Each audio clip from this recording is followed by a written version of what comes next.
Hey, welcome in and thank you for joining this unboxing of the Storm Hero Pack, part of Marvel Champions the card game. If you enjoyed the video and enjoy this kind of content, please comment and subscribe below. Alright, so here is Storm, part of the latest release in Marvel Champions, in their X-Men releases. Alright, so I've been really pumped about just all the X-Men coming out and this whole phase that they're doing. It's been really cool, and let's open Storm up and see what we got. So we open her up, we will take a look at her card art here on the big screen. We get, bam, there's Storm in all her glory. We take a look at the back here, just information about her hero pack, and she comes with a leadership deck, which is an interesting move for Storm, but nonetheless, she's going to have some great cards in here. So we will have fun opening this. Oh boy. There's always one that seems to work, one of the corners, but sometimes it likes to give me trouble, so there we go. Oh, that one kind of worked. We will take out our cards, put the plastic aside, and take a look at Storm. So she is a 1 thwart, 2 attack, 1 defense hero, hand size of 5, hit points 10. On her hero side here, she comes with a weather deck, and for her action, we swap out that weather support that's in play with another one, and we resolve the special ability on it. So we'll take a look at those. Looking at her alter ego side, we have Aurora Monroe.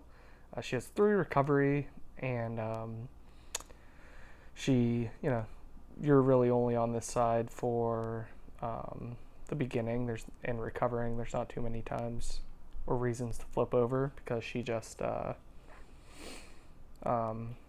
has her setup ability. So we'll put Storm aside and take a look at this weather deck.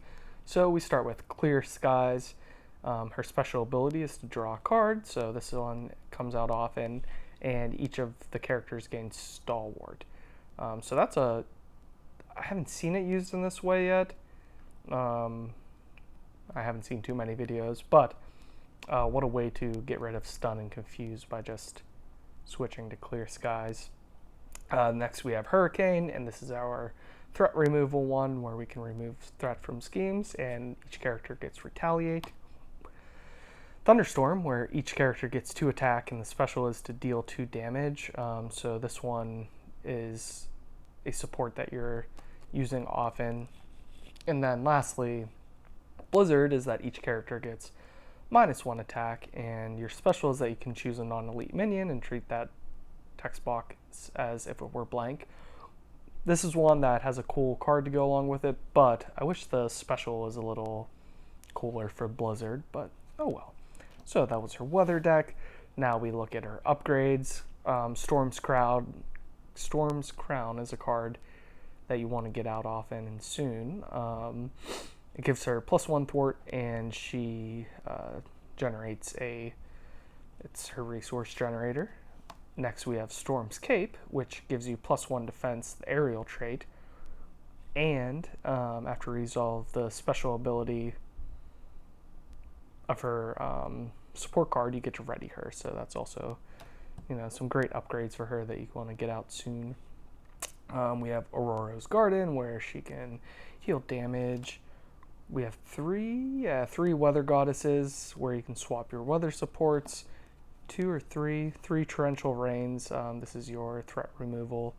So you can flip over to Hurricane, remove 2 threat, remove 3 threat, and then resolve it to remove another 3. So that's a quick way to just destroy some threat on the schemes. And then I imagine she has just 2 of these lightning bolts, which 2 is enough. It's incredibly powerful. You get to deal 8 damage and then resolve the Thunderstorm ability, so that's 10 damage just from that. And if you get Thunderstorm out in that turn, you get to do 2 more damage. So that's 12 damage, 24 damage coming from just these 2 cards, which is pretty insane. We get 2 Flash Freezes, which is a pretty cool defense card. When they attack you, the villain gets -3 attack, and then it's not just for, you know, 1 attack, it's for the entire phase. So if a villain ends up attacking twice and you're in that scenario, they still get -3 attack. And then you get 2 Blasts of Wind, which is another damage dealing card. You choose a player and deal 3 damage to the villain and each minion engage with that player, and then you get to resolve the special ability of the whatever weather you have in. Now on to her leadership cards. We get Havoc, who has, it's a 4-cost ally, 1 thwart, 2 attack. He does, you know, has a chance to do a lot of attack and then knock himself out by for each of the boost icons for the card he discards. He gets +1 attack, but he also takes +1 consequential damage. So I don't know. I don't envision myself bringing Havoc out at any time soon or at points. I don't usually play allies like this, but we'll see. Mirage is pretty cool. She's 3 cost, 2 thwart, 1 attack. After she enters play, you choose an enemy whose scheme is less than Mirage's, so whose scheme is 1, and you get to stun that enemy, which is alright. There's a few villains with 1 thwart or less, so it's not too bad early on. And then we have Gentle. His ability is that he takes +1 consequential damage after he attacks the villain. So Gentle with that 3 attack, you're bringing him in to attack minions. Pixie is probably the coolest of these cards. It's a 2-cost ally, and when you play her, you can add an X-Men ally from your discard pile to your hand. So it's kind of getting an extra resource or another person out there, another ally out. And then we have 3 Uncanny X-Men's. There's only, which is interesting, that comes in her base deck because it's, you know, max 1 per player, but each of your X-Men allies gets +1 hit points, and then if each of us have the X-Men trait, they all cost 1 fewer to play, so that's a really good perk. Then we get 3 leadership skills. You get 3 counters, and then when an ally makes a basic thwart or attack, you remove that, and they get +1 thwart and +1 attack. So pretty cool. To me, my X-Men is an awesome card. That's only 1 cost, which is awesome. So you search the top 5 cards of your deck for an X-Men ally and put it directly into play. And that if it's still in play at the end of the phase, you don't have to discard it, you just add it back to your hand. So that's just, I'm a big fan of this card. And then we have 2 effective leaderships. When you spend this card to play an ally, that ally gets +1 thwart and +1 attack until the end of the phase. So this is just all about boosting your allies up and really using them to dole out some damage. We get Forge, 2-cost ally, 1/1, 2 health. After Forge enters play, we get to search our deck and discard pile for an X-Men or X-Force support and add it to your hand. So this card was a fun little sneak peek at what's coming up. We're going to be getting the X-Force and X-Force cards in this next cycle. I imagine, there's nothing official, but I'm sure this won't be the last time we see X-Force. And cards we've seen before, we get the X-Jet, a Utopia, an X-Mansion. Have we seen X-Mansion? I think we have. Exhaust that to heal 1 damage. Yep.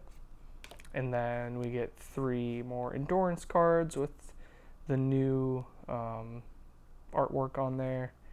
And then our energy, genius, strength. And with these we get now onto our obligation, claustrophobia, which is something that's